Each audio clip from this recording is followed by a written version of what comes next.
লাগতেছে আসলে। চল আমরা হাইড এন্ড সিক খেলি, রাতের 12টাও বাজছে, শীতও আছে, মজা হবে বেশি। এই তাহলে আইসো, আমরা সবাই মিলে সাক্ষী মিলে আসলে ঠিক কথা বলছিস।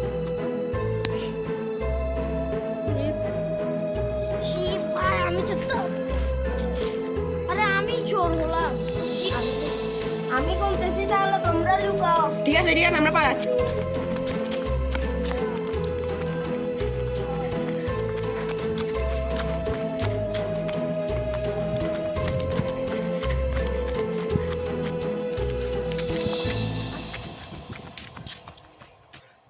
আমি এত তাড়াতাড়ি যে লুকাই গেছে, ও তো আর আমাকে খুঁজেই পাবে না।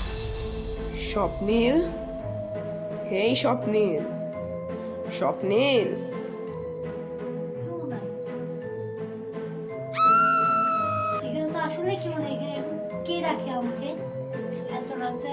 আমাকে কোনো টাকার মধ্যে কেউ, তার জন্য আমি এখন সারাদিন আসলে আমার কাছে বলে উঠেছে 12টা বাজে। ঠিক আছে, শুধু শুধু ওকে চুরি শুধু যাবো না, বলছে রাতের বেলা কোনো জায়গায় মনে হচ্ছে আর আমি বেঁচে থাকবো নাকি যে আমাকে রাত্রে দিয়ে আমাকে মারি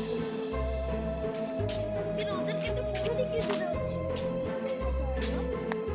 ওরা কি আবার হারাই টারাই যায় না তো রাত্রে 12টা বাজে? আমি পুরো একা হয়ে গেছি।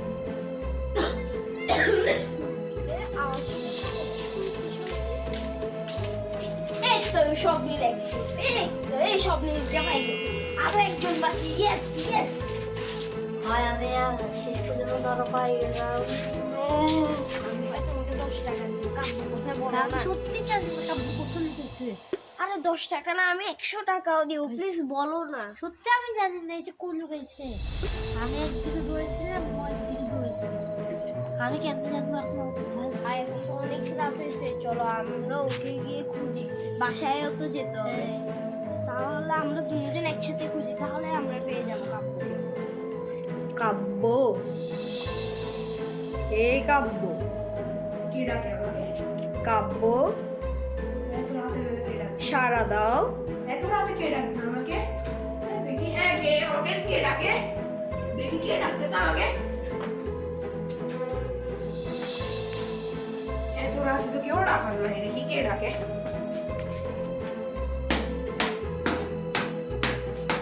পায়ে আওয়াজ, কিসের আওয়াজ?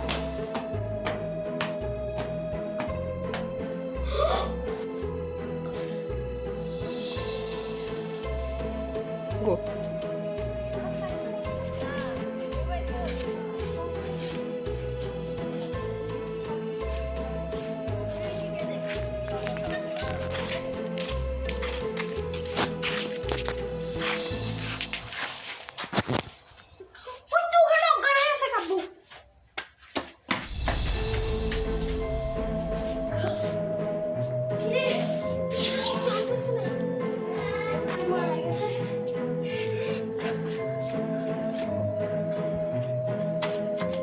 বাবা, তোমরা একটু দাঁড়াও তো, আমাকে একটু সাহায্য করে যাও।